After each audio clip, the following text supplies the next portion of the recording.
हा. अयनेषु च सर्वेषु यथा भागमवस्थिताः भीष्ममेवाभिरक्षन्तु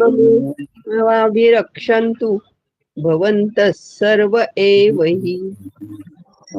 हा, वदतु, कापि वदति वा श्लोकम्?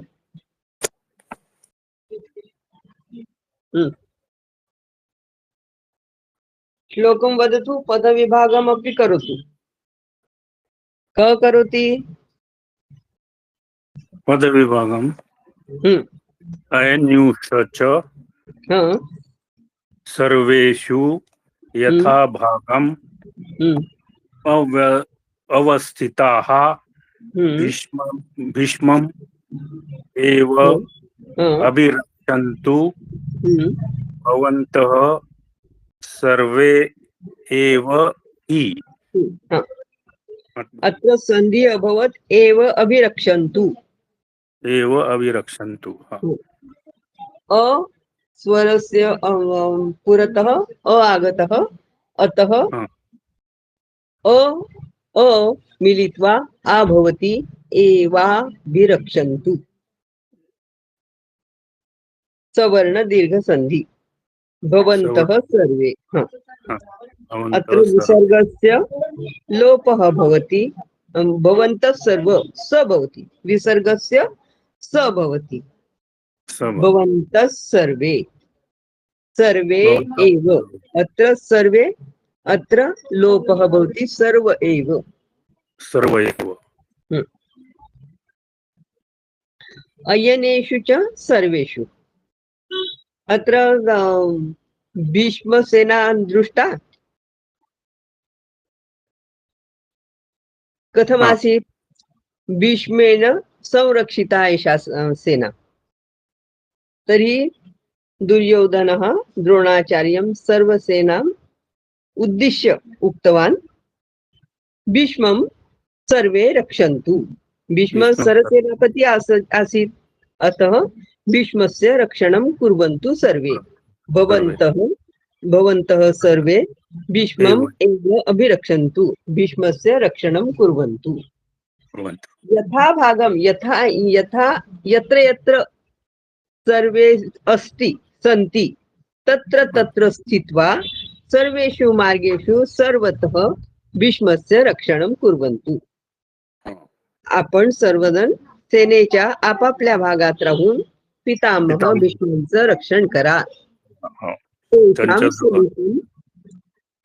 तिष्ठतु रक्षणं कुर्वन्तु च।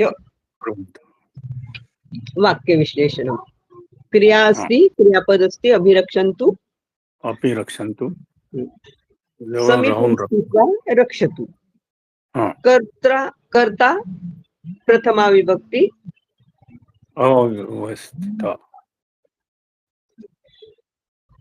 अवस्थिताः भवन्तः सर्वे। कर्म अस्ति भीष्मम्। अधिकरणम् अस्ति अयनेषु सर्वेषु। अव्यय यथा भागं च एव हि। आता अन्वय करीत असताना वरील श्लोकात आलेली अव्यये आणि इतर पदामध्ये योग्य प्रकारे जोडावी। तू एव ही अशी अव्यये बहुधा वाक्यात जोर देण्यासाठी असतात. म्हणजे तुम्ही सर्वच त्यांचं रक्षण करा. म्हणजे च म्हटल्यावर थोडस त्याच्यात जोर येतो, त्याच्यातली तीव्रता लक्षात येते, है ना. तुम्ही सर्वच त्यांचं रक्षण करा. तुम्ही सर्व रक्षण करा आणि सर्वच, अर्थ एकच आहे, पण सर्वच जण त्यांचं रक्षण करा म्हटल्यावर थोडस त्याची तीव्रता लक्षात येते. अवस्थिता हा कर्मवाचिक प्रत्ययांताचे भूतकाळी कृदंत कथम भूता हा संदर्भगत प्रश्नवाचक पद. अन्वय रचना। ये अयनेषु है वो कौन सी प्रातिपदिक का शब्द रूप है? अयनेषु अयन शब्द अस्ति। अयन, उसका अर्थ क्या होता है? अयन का मार्ग, मार्ग। जहाँ जिस स्थान पे आप खड़े हो वही स्थान से उनका रक्षण करो, उसके चारों तरफ खड़े होकर उनका रक्षण करो। अभिरक्षन्तु क्रियापद। के अभिरक्षन्तु? सर्वे भवन्तः एव हि। कम अभिरक्षन्तु भीष्मम् एव कथं भूताः अभिरक्षन्तु अवस्थिताः केषु अवस्थिताः अयनेषु अवस्थिताः कीदृशेषु अयनेषु सर्वेषु गच्छामः अग्रे हो त्याचं तात्पर्य पण लिहावं लागतं ना हा तात्पर्य में अर्थ एव हो आपण हा तात्पर्य स्वभाषया स्वमनसा लेखनम हा. बरोबर तस्य संजनयन् हर्षं कुरुवृद्धः पितामहः सिंहनादं विनोद्योच्चैः शंखं दद्मौ प्रतापवान् पदविभाग करोतु क करोति विनद्य उच्चैः श्लोकात अन्य पदे वेगवेगळी आहेत ना पदविभागं करोतु तस्य संजनयन् तस्य संजनय हर्षं अयम अच्छा संजनयम हर्ष हर्षं हर्षं हर्षम कुरुवृद्धः वृद्धः पितामहः सिंहनाद विनोद्योच्चैः विनोद्य विनद्य उच्चैः विनदुच्चैः शंखं शंखं दद्मौ प्रतापवान् संधि विनद्य उच्चैः तात्पर्य कौरवांमध्ये सर्वात पराक्रमी आणि वृद्ध असणारा पितामह भीष्मांनी सिंहाप्रमाणे गर्जना केली आणि दुर्योधनाला प्रसन्न करीत उच्च स्वरात शंखनाद केला तस्य इत्युक्ते भीष्मस्य हर्षं संजनयन् हर्षम् आनन्दः संजयनं वर्धयन् तस्य कस्य कुरुवृद्धः पितामहः तस्य तस्य इत्युक्ते दुर्योधनस्य आनन्दं वर्धयन् कुरुवृद्धः कुरूणां वृद्धः पितामहः भीष्मः किं कृतं भीष्मेण किं कृतं सिंहनादं कृतं विनोद्य उच्चैः सिंहनादं कृतं शंखं दद्मौ प्रतापं शंखनादार्थं शंखं कथं प्रतापवान शंखं दद्मौ शंख वाजवला शंख फुंकला दुर्योधनाला खुश करण्यासाठी म्हणून भीष्माचार्यांनी आपला शंख जोराने वाजवायला सुरुवात केली विनोद का मतलब क्या होता है विनोद विनोद विनोद्य विनोद्य विनोद्य प्लस उच्चैः नाद करणारा नदती नाद करणारा आवाज करणारा विनद्य मोठ्या स्वरात हरिओम हरिओम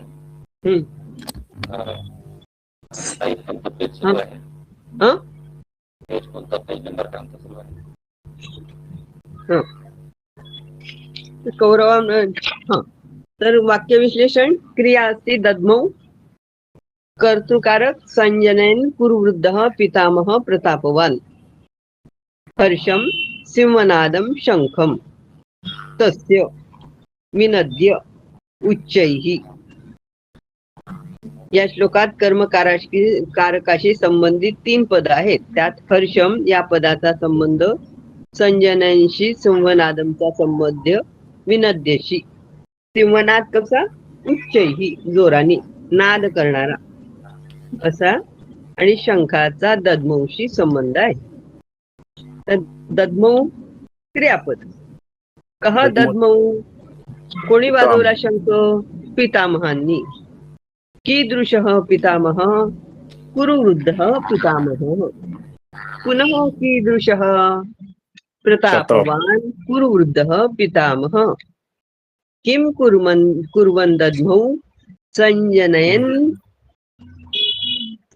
कं संजनयन् हर्षं संजनयन् कस्य हर्षं तस्य हर्षं तस्य कथं दद्मौ उच्चैः किं कृत्वा दद्मौ विनद्य कं विनद्य सिंहनादं विनद्य उच्चैः ददमो अर्थात ददमो अर्थात वाजवला फुंकला वाजवला.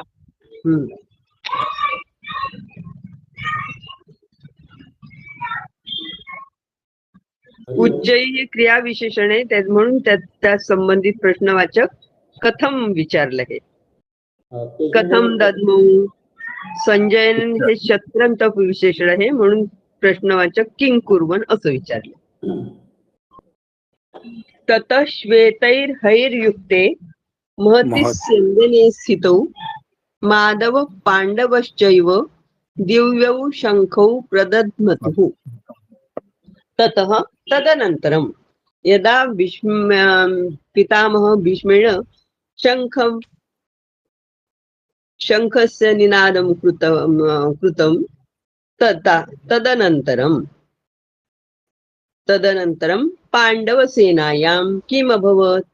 ततः तदनन्तरं श्वेतैः हयैः युक्ते श्वेतः इत्युक्ते शुक्ल शुभ्रं हयैः शुभ्रैः हयैः अश्वैः युक्ते स्यन्दनम् इत्युक्ते रथ महति महान् रथः महान् रथे कथमस्ति स्यन्दने श्वेतैः हयैः युक्ते अस्ति.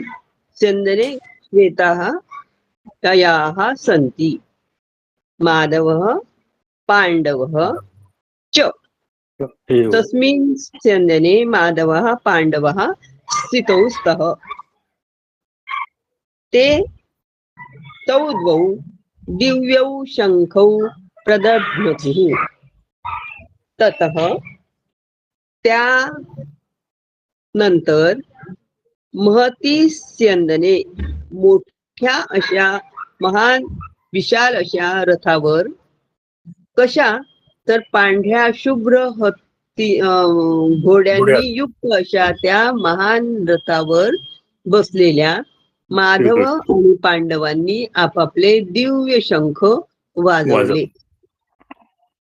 त्यानंतर पांढऱ्या शुभ्र घोडे बांधलेल्या भव्य रथात बसलेल्या श्रीकृष्ण व अर्जुन यांनी आपापले दिव्य शंख वाजवले. ततः श्वेतैः हयैः युक्ते महती स्यन्दने स्थितौ माधवः पाण्डवः च एव दिव्यौ शंखौ प्रदध्मतुः. द्विवचन अस्ति अतः दिव्यौ शंखौ प्रदध्मतुः. श्वेतैः हयैः संधि अस्ति युक्ते पाण्डवः च एव चैव पाण्डवः च पाण्डवश्च च एव चैव. वाक्य विश्लेषण क्रिया प्रदध्मतुः कर्तृकारकमस्ति माधवः पाण्डवः स्थितौ. कर्मकारकः अस्ति दिव्यौ शंखौ. कर्णकारक अस्ति श्वेतैः हयैः. अधिकरणवाचक युक्ते महती स्यन्दने. ओवे ततः स्यंदन म्हणजे काय ताई? स्यंदने म्हणजे काय? रथ रथ. वाक्यांशः श्वेतैः हयैः असे संबंध युक्तेशी आहे.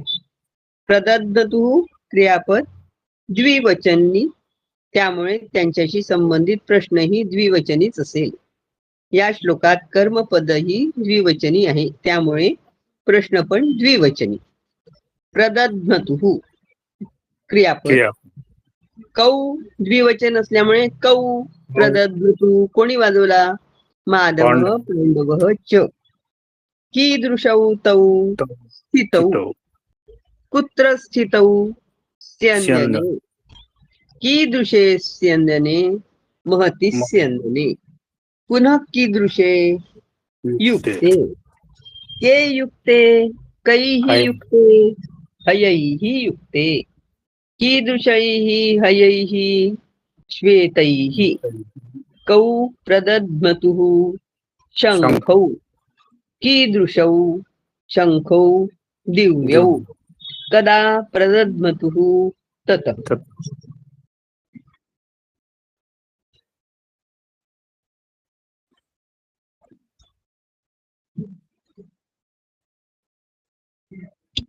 संधिं स्वीकुर्मः वा अग्रे गच्छामः?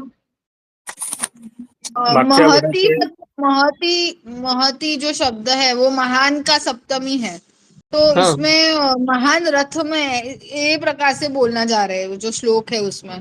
हाँ, अच्छा, स्यन्दन सप्तमी अतः महान अपि सप्तमी महती।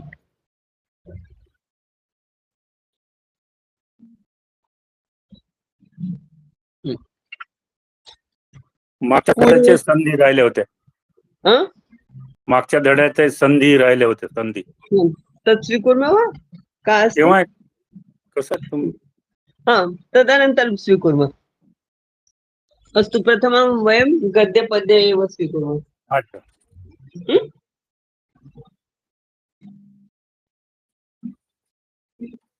लौकिकन्यायाः पिष्टपेषणन्याय। पिष्ट गोधूम गहू गहू दळलेलं पीठ. आपण दळायला नेतो, पीठ दळलं का म्हणतो ना आपण. आता हो पीठ थोडी दळतो की आपण, गहू दळतो ना, हो आहे की नाही? म्हणजे पिष्ट म्हणजे दळलेलं आणि पेषण म्हणजे धान्य, धान्य म्हणजे गहू. तर पीठ करायचं असेल तर धान्य दळावं लागते की नाही? हो. पीठ नाही दळत, गहू पीठ पुन्हा दळतात. गहू दळतो, पीठ नाही दळत, पण आपण पीठ दळते म्हणतो. जेव्हा एखादी व्यक्ती पुन्हा पुन्हा तोच विषय सांगते त्यावेळेला हा नाही. म्हणजे खरं पाहिलं तर गव्हाचं तर पीठ झालेलंच असते, पुन्हा आणखी पीठ करायचं थोडीच आहे. मग एकच गोष्ट पुन्हा पुन्हा तोच तो विषय सांगायचं, तर तेच ते काय गोष्ट सांगतो, पिष्ट पेषण न्याय असं है ना. हो. अंध गजन न्याय. आता अंध म्हणजे आंधळा आणि गज म्हणजे हत्ती. आता आंधळा आहे, त्याला हत्ती कसं आहे नाही माहिती. मग त्याला जे प्रत्यक्षात दिसेल, त्याला ज्या अनुभवाला असेल त्यावरून तो सांगतो की हत्ती असं आहे. आता 4 आंधळे होते, 4 आंधळ्यांनी हत्ती आला तर एकाने शेपूट पाहिलं, एकाने सोंड पाहिली, एकाने पाय पाहिले. मग ते सगळेजण वर्णन कसे करतात, हत्ती कसं आहे तर शेपटीसारखा आहे, एक म्हणतो सुपासारखा आहे कान, एक म्हणतो, म्हणजे जसं त्याला अनुभव आला तसं तसं तो वर्णन करतो. वास्तविक हत्ती कसा विशाल आहे, थोड़ा वर्णन हिंदी में समझाइए ना, हिंदी में समझाइए ना, समझ में नहीं आ रहा है हिंदी में. आधी ऐकून घ्या ना, मग हो आपण.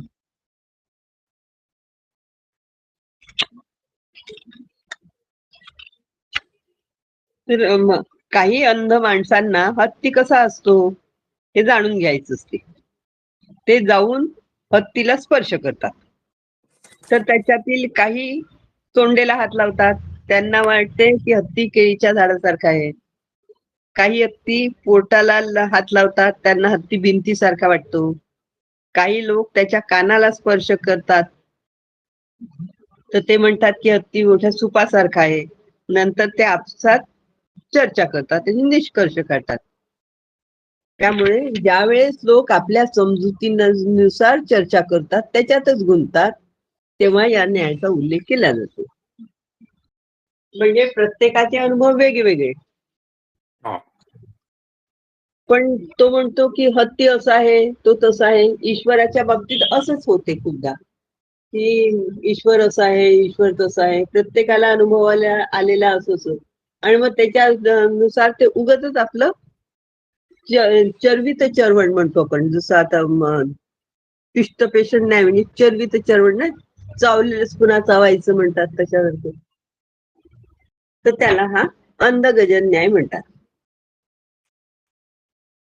ताई मला हे सांगा ना, पिष्ट पेशंट न्याय म्हणजे ते एक्सप्लेनेशन नाही समजलं मी. कोणी सांगू शकेल का? हाँ मैं सांगतो. ये पिष्ट पेशन का मतलब है कि जो अपने गेहूं रहते उसको अगर उसका जो फ्लावर बनाने का है तो गेहूं को पीसना पड़ता है ना, गेहूं को बारीक होना पड़ता है खुद से. एक बार गेहूं बारीक हो गया कि उसका वो फ्लावर बन जाता है, फ्लोर बन जाता है. तो ऐसा है कि कोई आदमी ऐसा रहता है एक ही चीज बार बार बताता है. मैं गाँव गया वहाँ अच्छा था, मैं गाँव गया वहाँ अच्छा था. तो उस टाइम जिस कोई आदमी ऐसा बोलेगा उस वक्त ये पिष्ट पेशन न्याय का उल्लेख किया जाता है, ऐसा इसमें लिखा है. मतलब क्योंकि एक बार वो पीस गया कि आटा डबल से पीसते नहीं ना. हाँ ते आटे को आटा पीसने बता दिया गेहूं पिसता है ना, आटा पीसते है काय? नहीं नहीं. हो, तो आटा तो आटा नहीं पीसते ना, गेहूं पीसते हैं. तो बार बार बोलते हैं कि आटा पीसने जा रहे हैं, आटा पीसने. तो वो नहीं ना. तो इसलिए क्या, पहले तो गेहूं पीसा जाता है, फिर आटा थोड़ी पीसते हैं. तो इसके लिए बार बार एक काम करने के लिए ये न्याय लागू होता है. हाँ समझलं मैं. हाँ.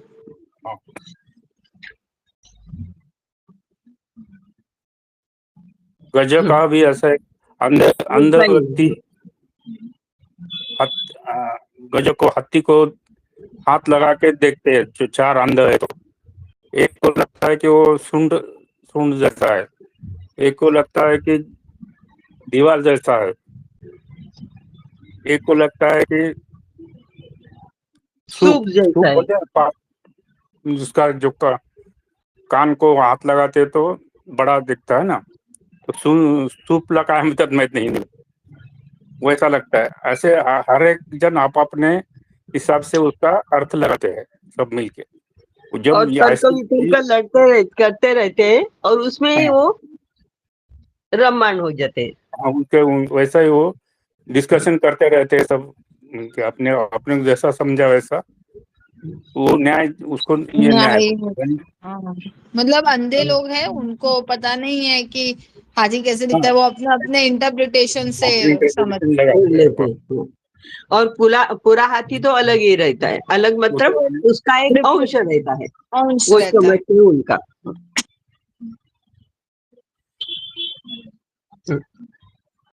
संग्राह्य विषय. हाँ. जब भगवान की पूजा करते समय तीर्थ ग्रहण करते हैं तब ये श्लोक बोलते हैं. शरीरे जर्जरीभूते व्याधिग्रस्ते कलेवरे औषधं जाह्नवीतोऽयं वैद्यो नारायणो हरि. शरीरे जर्जरीभूते, यदा शरीरं क्षीणः भवति, व्याधिग्रस्तः भवति कलेवरः, तदा जाह्नवीतोऽयं गंगायाः जलम् औषधवद् भवति, अन्यत् नारायणः हरिः वैद्यः भवति. इत्युक्ते तीर्थः औषधस्य कार्यं करोति, नारायणः वैद्यस्य कार्यं करोति.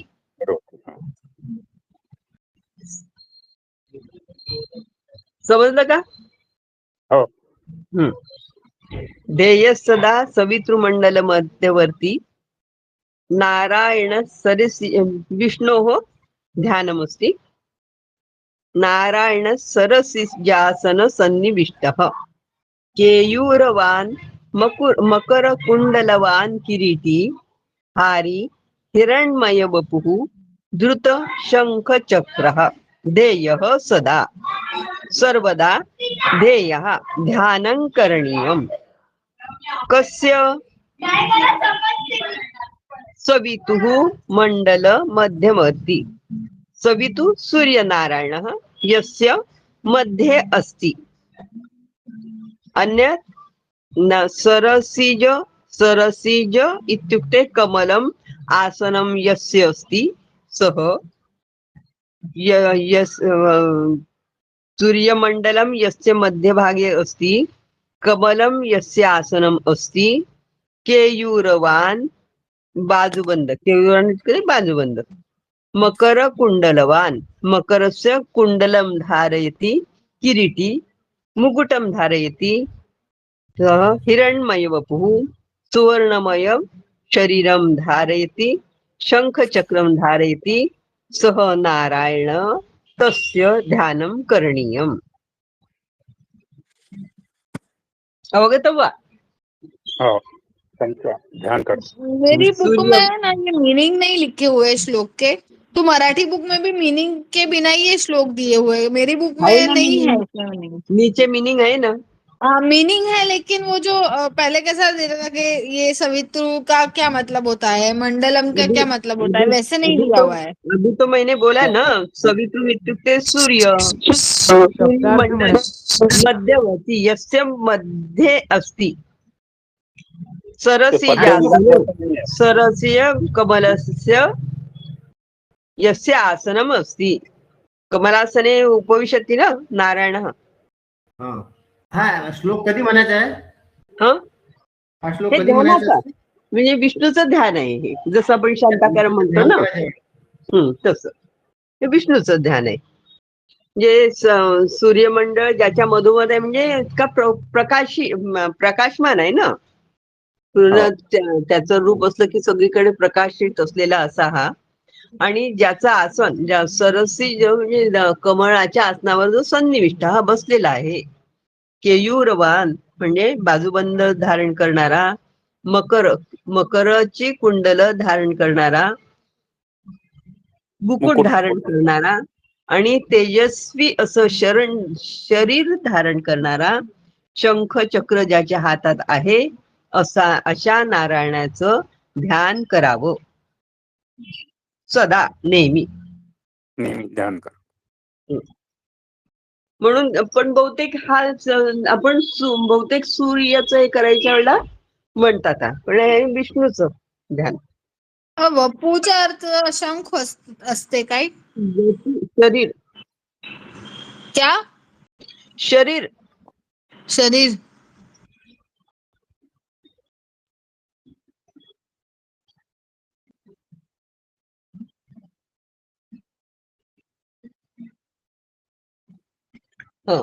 अधः अणु परमाणु कथमस्ति तद् लिखितमस्ति। एक मुहूर्त दोन नाडी, एक लघु 15 शत, एक क्षण 3 निमेष, एक लव 3 वेद, एक त्रुटी 3 तिसृणु, एक अणु 2 परमाणु, एक नाडी 15 लघु, एक क्षत 5 क्षण, एक निमेष 3 लव, एक वेद 100 त्रुटी, एक तिसृणु 3 लव 3 अणु। म्हणजे आपण परमाणु तर अणु म्हणजेच तर किती लहान आणि त्याचे 2 म्हणजे परमाणु। हे एक मुहूर्त जे आहे याचा अर्थ 2 नाडी असं दिलं, असं त्याचा अर्थ पकडायचा का? हो एक मुहूर्त म्हणजे काय तर 2 नाडी आणि एक नाडी म्हणजे काय तर 15 लघु,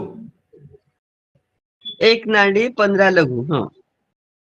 म्हणजे इकडचं जे डावीकडचं आहे ते भागाचं एक असं विश्लेषण आहे त्रुटी लव क्षण असं।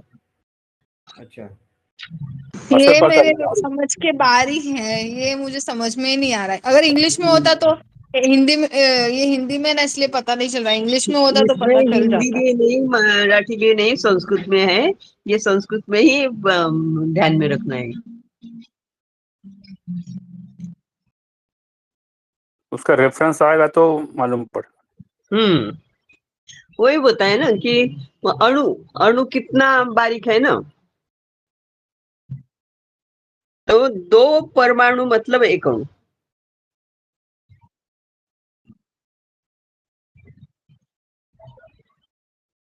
और 3 अणु मतलब 1 तीसृणु।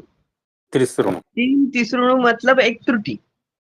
और 100 त्रुटि मतलब 1 वेद। 3 वेद मतलब 1 लव। 3 लव मतलब 1 निमेष। 3 निमेष मतलब 1 क्षण। 5 क्षण मतलब 1 क्षत। 15 क्षत मतलब 1 लघु। 15 लघु मतलब 1 नाडी। 2 नाडी मतलब 1 मुहूर्त। असं म्हणजे हे विश्लेषण कशाचं दिलं आहे, कसं सांगता येईल? हे प्रत्येक गोष्टी म्हणजे आता तसं काय, आता पुन्हा विषय वेगळा जाऊ शकतो, पण आता असं आहे की कण, आता परमाणू माहिती आहे ना त्याला, कण. तर कणाद म्हणून आपले ऋषी आहेत, त्यांनी वैशेषिक दर्शन आहेत ना, 6 दर्शन तत्वज्ञानाचा विषय. तर दर्शनांमध्ये की जग कसं निर्माण झालं, कसं झालं, काय झालं, अध्यात्म म्हणजे आत्मा काय, हे वगैरे सगळं त्याचं वर्णन केलंय. सृष्टी काय, जीवसृष्टी काय. तर या दर्शनाच्या ह्याच्यात कणाद ऋषींनी वैशेषिक दर्शन लिहिलं. तर त्याच्यात त्यांनी सांगितलंय की हे जग हे अणु परमाणू पासून निर्माण झालेलं आहे. कारण आपल्याला ही जी दृश्य सृष्टी दिसते, कुठलाही विषय घ्या, साधा पेन घेतलाय किंवा साधा टेबल घेतला, एवढसा तुकडा कागदाचा तुकडा जरी घेतला, साधा कपड्याचा तुकडा जरी घेतला, तरी त्याच्यात एक बारीक कण आहे परमाणू. एक परमाणू जोडल्यावर 2 अणू, 2 अणू झाल्यावर तिसृणू, असं करता करता ती वस्तू मोठी मोठी मोठी होत जाते आणि मग ती आपल्याला दृश्य स्वरूपात दिसते, आहे ना. आणि मग अशा बारीक बारीक कणांनी, मग आता जर कपडा असेल तर कपड्याचे तंतू एकत्र येतात, कागद असेल तर कागदाचे तंतू एकत्र येतात, ते परमाणू. तर हे सगळे एकत्र येऊन येऊन मग ही दृश्य सृष्टी निर्माण होते. आणि म्हणून त्यांना कण म्हणजे म्हणून त्यांना कणाद हे करतात की परमाणूवर जग निर्माण झालंय वगैरे असं. हे कणाद ऋषीने सांगितलंय. कणाद ऋषीने सांगितलं. हे जग सगळं परमाणूंवरून निर्माण झालंय. आणि कुठलंही आहे ना की अगदी बारीक बारीक कण जेव्हा जळतात तेव्हाच दृश्य वस्तू निर्माण होईल ना. जेव्हा त्याचं विच्छेदन करू तेव्हा अशी एक वेळ येईल की त्याचं विच्छेदन होणार नाही. ज्याचं विच्छेदन होणार नाही तो परमाणू. आणि सर्वसाधारण अशी उन्हाची तिरीप येते खिडकीतून, तेव्हा आपल्याला अगदी बारीक बारीक बारीक कण दिसतात.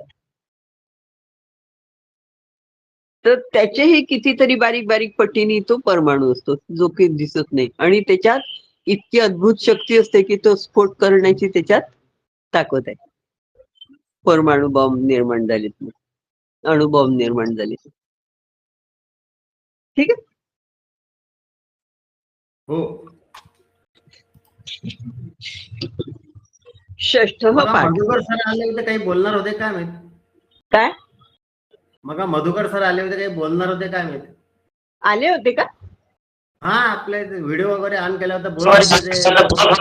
आगतवान् आसीत्, 5 निमेषे तिष्ठवान्, अनन्तरं लेफ्ट् अभवत्. अस्तु अस्तु. ऐ थिङ्क् वर्ग कथं चलति इदानीं विषये पश्यतुं कृते आगतवान् महोदय. सम्यक् चलति वा न? मम सम्भाषणम् अभवत्. मम मध्ये समस्या आसीत् न, सम्भाषणं कृतवती आसीत्. अतः अस्तु. 6th पाठः. तां योगम् इति मन्यन्ते, तां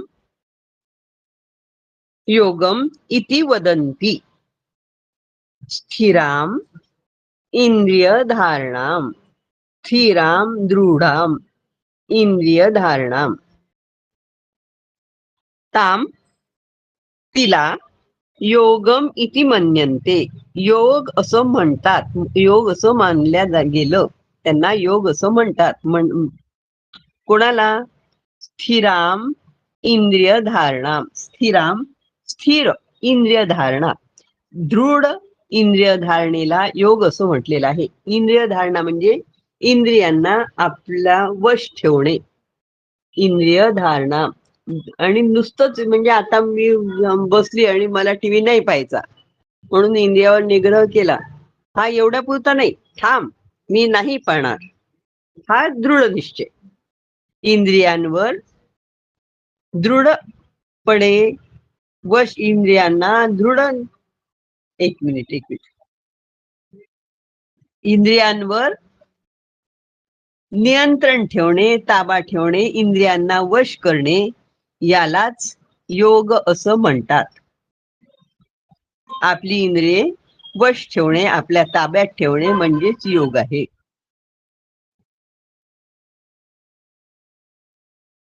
म्हणजे इंद्रिय आणि मन हे आपल्या अधीन जो ठेवतो, म्हणजे इंद्रियांवर मनावर जो ताबा मिळवतो, जिंकतो, त्याला योगी म्हणतात. आणि जो ताबा ठेवणं याला योग म्हणतात. ताबा ठेवणारा त्याला योगी म्हणतात. आणि मग असं की ज्यांनी आपल्या इंद्रियांवर वगैरे ताबा ठेवला की त्याला सत्य म्हणा किंवा म्हणजे तो स्वार्थाच्या पलीकडे गेलेलाच, कारण इंद्रिय त्याच्या वश आहेत, म्हणजे त्याला खरं स्वरूप कळते प्रत्येकाच्यावर. इंद्रियांवर पहा दृढ नियंत्रण ठेवणं म्हणजेच योग, बरोबर आहे. म्हणून सावध राहायला पाहिजे असं ते सांगतात. इंद्रियांमुळे तुमची जी स्थिर अवस्था निर्माण होते, म्हणजे की कसं की तुम्ही आपल्या वश इंद्रिय वश ठेवले की एक प्रकारची तुमच्या याच्यात निश्चितता येते. आणि त्यामुळे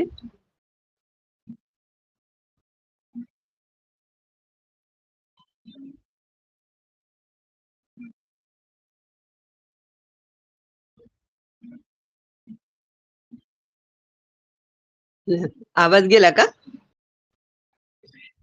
हॅलो, आवाज गेला वाटते. येतोय का आवाज? पहले नहीं आ रहा था, अभी आ रहा है. मी आपली बोलतेच आहे. नाही, आता मध्ये गेला. आवाज गेला होता, आला. कळलं का? हो. तर इंद्रिय आणि मनाला आपल्या वश ठेवणं म्हणजेच योग आहे. कठोपनिषदातलं हे सूत्र आहे. चतुर्थ आपण पुन्हा एकदा पाहून घेऊ. द्वितीया, तृतीया, चतुर्थी, पंचमी, षष्टी, सप्तमी सांगितले याच्यात. आणि तुम्हाला ते दिलेलंच आहे मी. तो शब्द केला का यच्छन आहे का? यच्छन किंवा आणखीन दुसरा कोणता सांगितला होता मी? पठन. कुठल्या पेजवर आहे पहा, काढा. हो,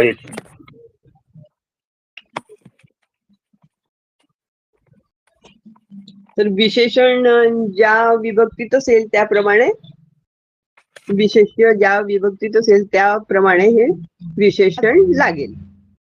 आता इथे जलम आनयंतीम सीताम, कोणाचं विशेषण आहे? सीताम. द्वितीयायाः एकवचनमस्ति, अतः आनयंतीम. नदीवत् चलति आनयन्ती आनयन्तीम. निंदन्तीं स्त्रियं दृष्ट्वा, स्त्रियं प्रथमायाः द्वितीयायाः एकवचनम्, अतः निंदन्तीं.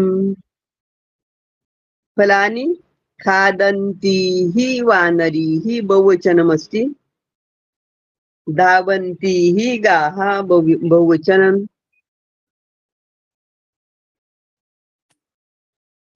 स्मरन्त्या तया तृतीया, लिखन्त्या विद्यार्थिन्या तृतीया खादन्तिभिः स्त्रीभिः बहु सम्भाषणं कृतम् स्त्रीभिः तृतीया बहुवचनमस्ति अतः खादन्तिभिः तृतीया बहुवचनम् अभवत् वस्त्रं प्रक्षालयन्तिभिः रजिकाभिः स्त्रीलिङ्गी तृतीयायाः बहुवचनम् अतः प्रक्षालयन्तिभिः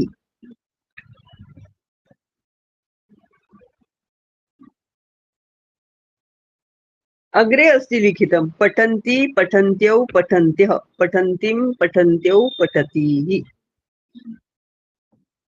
स्फुरन्त्याः विद्युतः प्रकाशः आगतः आगन्त्याः व्याघ्राः मृगाः भीताः धावन्त्याः गोः पृच्छं पश्य नृत्यन्त्याः मयूर्याः यथा विशेष्यस्य विभक्ति अस्ति तादृशं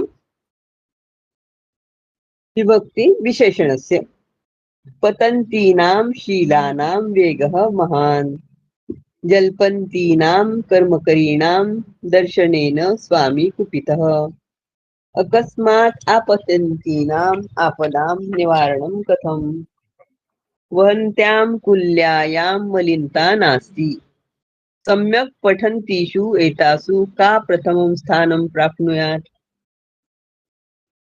यदि अस्माकं सर्वं पुस्तकं समाप्तं भवेत् तदनन्तरं वयम् एतस्य सविस्तरं स्वीकुर्मः तर्हि पठन्ति पठन्त्यौ पठन्त्यः एतत् शब्दः कण्ठस्थीकरणम्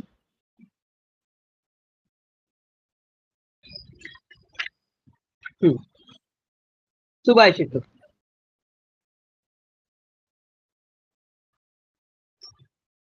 पूजायाः किं वद प्रोक्तम् किं वा पुरुषवाचकम् क आयुधतया ख्यातः प्रलम्बासुरविद्विषः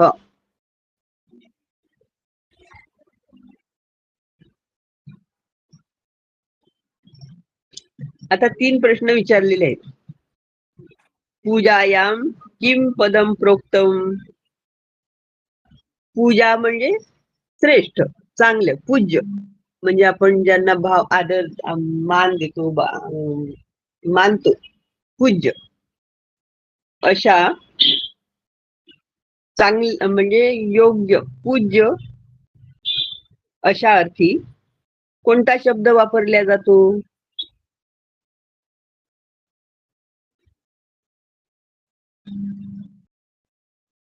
म्हणजे सु चांगला है ना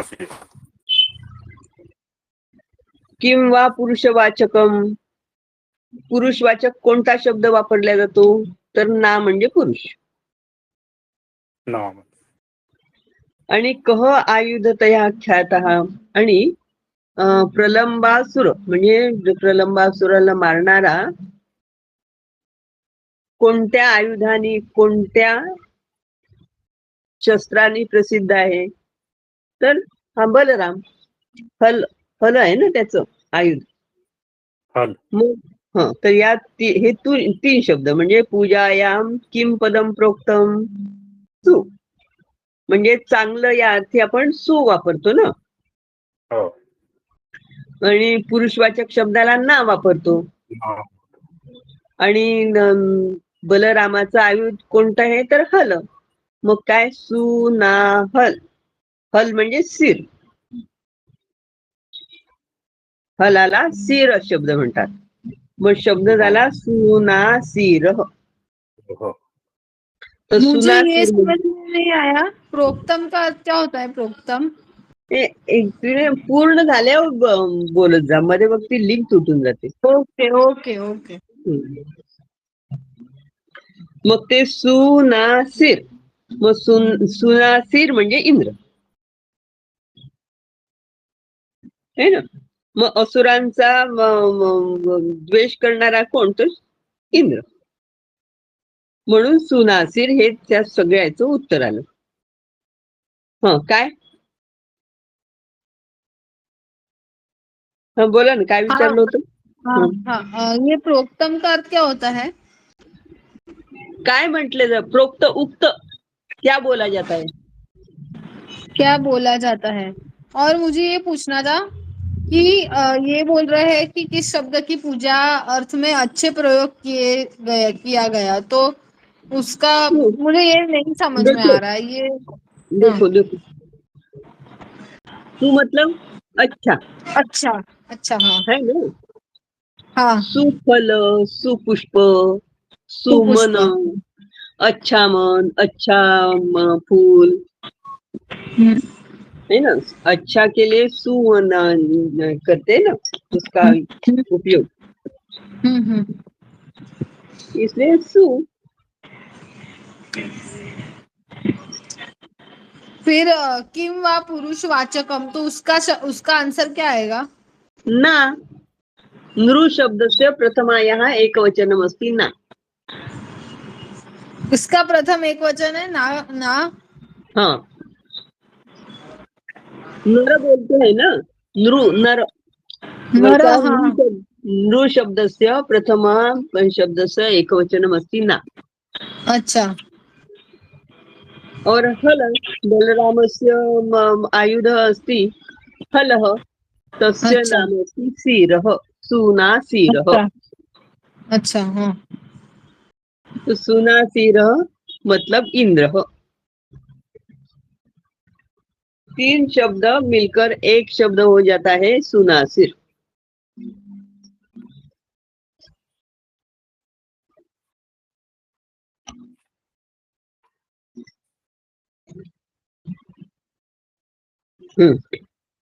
कदर्थितस्यापि हि धैर्यवृत्तेः न शक्यते धैर्यगुणः प्रमाष्टुम्।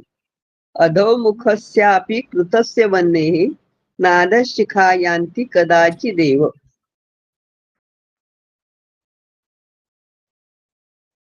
कदर्थितस्य अपि धैर्यवृत्तेः न शक्यते धैर्यगुणः प्रमाष्टुम्। अधोमुखस्य अपि कृतस्य वह्नेः न अधः शिखा यान्ति कदाचित् एव। यस्य समीपे धैर्यवृत्तिः अस्ति, धीरः अस्ति, सः पुरुषः, सः कस्मिन्नपि समये कदापि अवमानना न स्वीकरोति।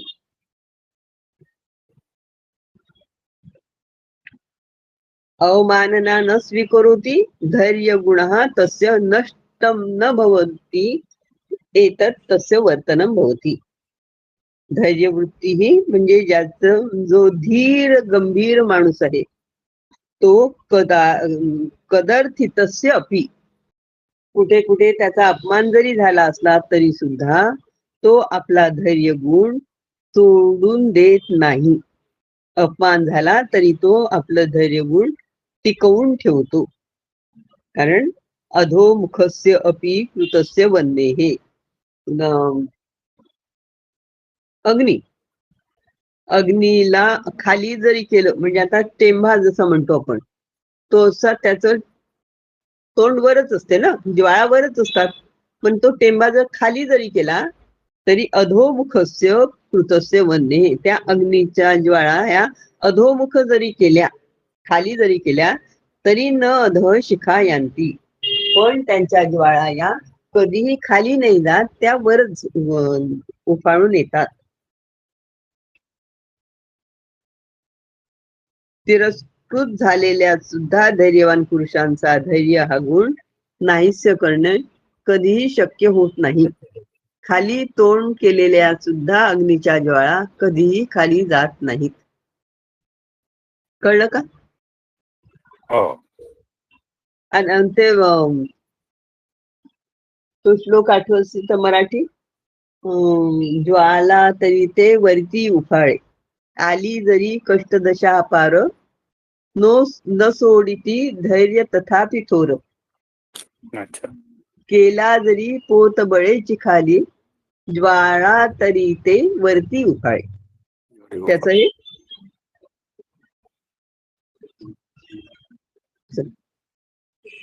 कदर्थितस्य अपि हि धैर्यवृत्तेः न शक्यते धैर्यगुणः प्रमाष्टुम् अधोमुखस्य अपि कृतस्य वह्नेः न अधः शिखा यान्ति कदाचित् एव कदर्थितस्य अपि सवर्ण दीर्घसन्धि अधोमुखस्य अपि सवर्ण दीर्घसन्धि न अधः सवर्ण दीर्घसन्धि शिखाः यान्ति विसर्गसन्धि कदाचित् एव जश्वसन्धि.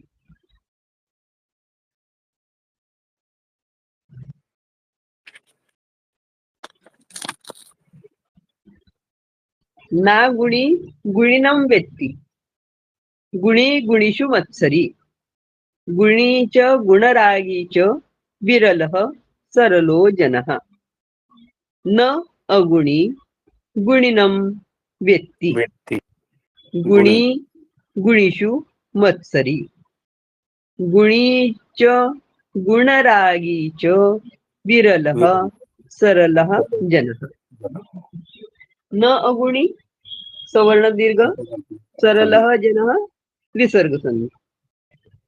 अगुणी अगुणी इत्युक्ते यस्य समीपे गुणः नास्ति दुर्जन दुर्जन दुर्गुणी व्यक्ति. गुणिनं यस्य समीपे गुणाः सन्ति सः गुणी. व्यक्ति यस्य समीपे गुणः नास्ति दुर्गुणः एव सन्ति सः गुणी जनं न वेत्ति न जानाति. जे ज्याच्याजवळ गुण नसतात तो गुणी लोकांना ओळखू शकत नाही, त्याला त्या गुणांची पारखच होत नाही. गुणी यः गुणं जानाति सः गुणिषु मत्सरी. यः गुणी अस्ति सः अन्य गुणिषु मत्सरं करोति. गुणी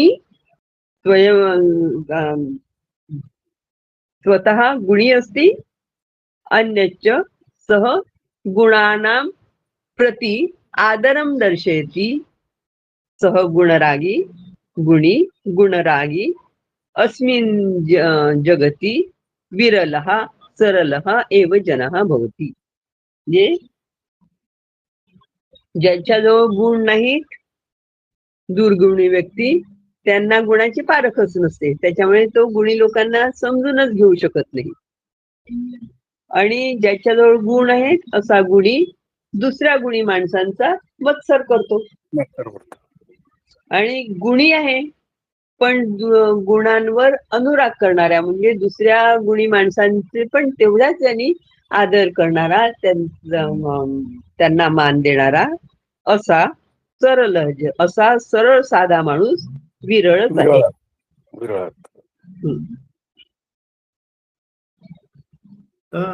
महोदय हे म्हणजे आता हा विरल म्हणजे विरल म्हणजे दुर्मिळ क्या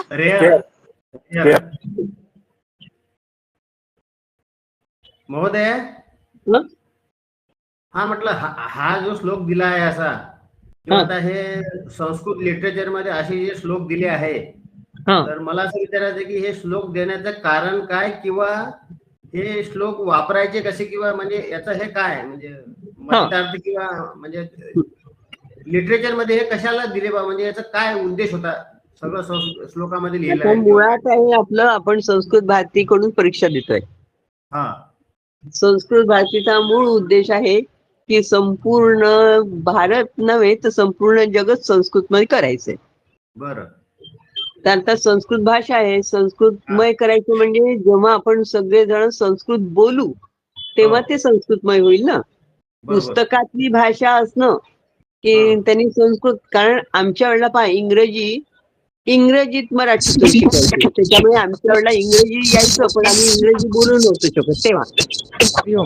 आता इंग्रजीतून शिकवतात तर इंग्रजी बोलतात बरोबर.